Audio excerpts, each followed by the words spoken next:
एक YouTube channel कैसे बनाते हैं ये हम इस वीडियो में देखेंगे। चलिए हम YouTube ऐप को ओपन करते हैं। इसे ओपन करते ही आपको ऊपर राइट साइड कॉर्नर में आपके जीमेल अकाउंट का आइकॉन नज़र आएगा, इस पर प्रेस करते हैं। इसको प्रेस करने के बाद योर चैनल पे क्लिक करेंगे। अब क्योंकि जीमेल का अकाउंट आपके मोबाइल में लगा होता है तो आपके नाम ऑटोमेटिकली यहाँ पर आ जाएंगे। फिर हम क्रिएट चैनल पे क्लिक करेंगे। अब आपका चैनल बन चुका है। अब आप क्रिएट पे क्लिक करेंगे वीडियोस को अपलोड करने के लिए, तो हम क्लिक करते हैं इस पे।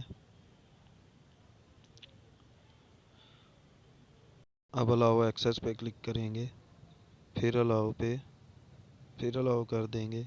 फिर कोई भी वीडियो अपलोड करने के लिए आप सिलेक्ट करें। वीडियो का जो नेम आप रखना चाहते हैं वो टाइटल बार में लिखेंगे। डिस्क्रिप्शन में आप वीडियो के हिसाब से जो भी लिखना चाहे लिख सकते हैं। मुझे ये वीडियो प्राइवेट करनी है तो मैं इसे प्राइवेट कर देता हूँ।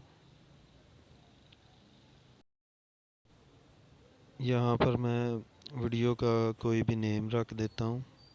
आप अपनी मर्ज़ी से कोई भी नेम लिख सकते हैं जो आपकी वीडियो के हिसाब से हो, जिससे कि लोग आपकी वीडियो सर्च कर सकें। और दोस्तों, मैंने इस वीडियो को प्राइवेट रखना था तो प्राइवेट पे सिलेक्ट किया। आप अपनी वीडियो को सोशल करना चाहते हैं तो आप पब्लिक पे सिलेक्ट करेंगे, जिससे कि सब आपकी वीडियो सर्च कर सकेंगे। राइट साइड पे अपलोड का बटन है, इसे प्रेस करेंगे और ये आप देख सकते हैं कि वीडियो अपलोडिंग के लिए रेडी है। आप भी इसी तरह अपनी वीडियोस बनाकर अपलोड करके पैसे कमा सकते हैं।